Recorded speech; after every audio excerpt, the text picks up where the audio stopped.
اور ہم نے انسان کو اس کے ماں باپ کے ساتھ نیک سلوک کرنے کا حکم دیا ہے۔ اے مخاطب، اگر تیرے ماں باپ تجھے مجبور کریں کہ تو میرے ساتھ کسی کو شریک بنائے جس کی حقیقت کی تجھے واقفیت نہیں، تو ان کا کہا نہ مانیو۔ تم سب کو میری طرف لوٹ کر آنا ہے، پھر جو کچھ تم کرتے تھے میں تم کو جتا دوں گا۔ اور جو لوگ ایمان لائے اور نیک عمل کرتے رہے ان کو ہم نیک لوگوں میں داخل کریں گے۔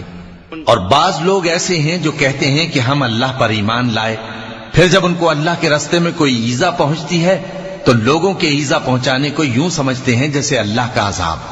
اور اگر تمہارے پروردگار کی طرف سے مدد پہنچے تو کہتے ہیں کہ ہم تو تمہارے ساتھ تھے۔ کیا جو اہل عالم کے سینوں میں ہے اللہ اس سے واقف نہیں؟ اور اللہ ان کو ضرور معلوم کرے گا جو سچے مومن ہیں، اور وہ منافقوں کو بھی معلوم کر کے رہے گا۔ اور جو کافر ہیں وہ مومنوں سے کہتے ہیں کہ ہمارے طریقے پر چلو اور ہم تمہارے گناہ اٹھا لیں گے، حالانکہ وہ ان کے گناہوں کا کچھ بھی بوجھ اٹھانے والے نہیں۔ کچھ شک نہیں کہ یہ جھوٹے ہیں، اور یہ اپنے بوجھ بھی اٹھائیں گے اور اپنے بوجھوں کے ساتھ اور لوگوں کے بوجھ بھی۔